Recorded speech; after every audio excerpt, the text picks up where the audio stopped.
Fala pessoal, sejam bem-vindos a mais um vídeo no canal do Gil. Dessa vez desbravando ainda mais o universo dos quadrinhos.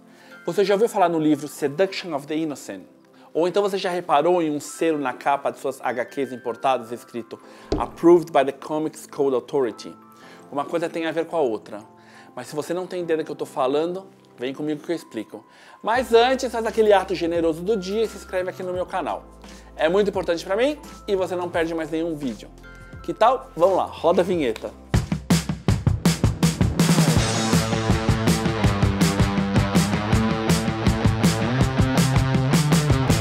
Sedução dos Inocentes, que é a tradução do livro Seduction of the Innocent, foi um livro escrito pelo psiquiatra Frederick Wertham, publicado em abril de 54, que tentava provar a natureza negativa dos quadrinhos e como eles podem facilmente corromper a mente e o comportamento das crianças e incentivá-las à violência.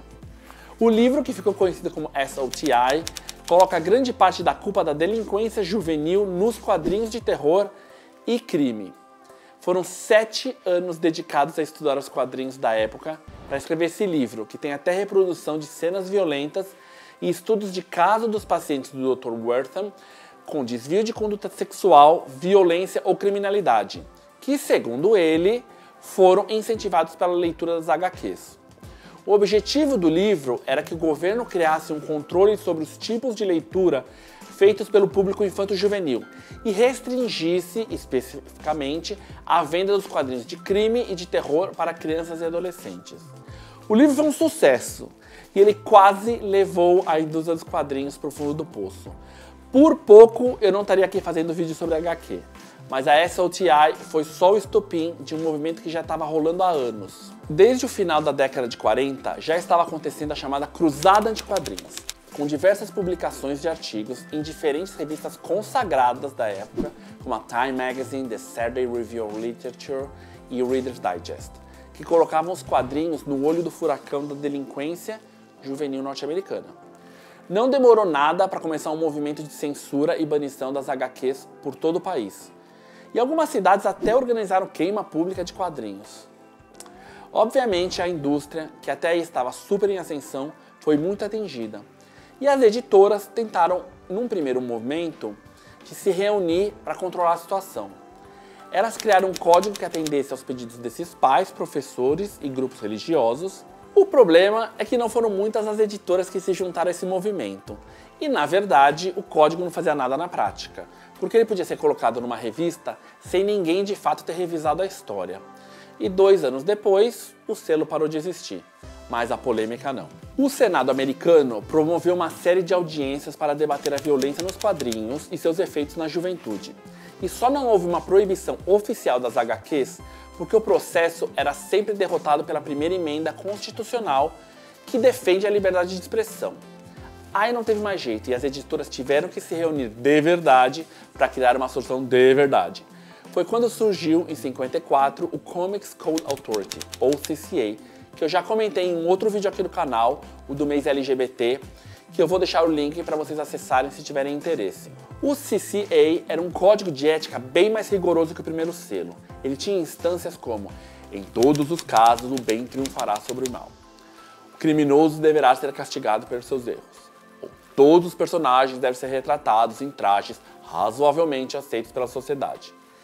Eram muitas as instâncias que censuravam linguagem, desenho e história, que eram revisados por alguém contratado de fora das editoras.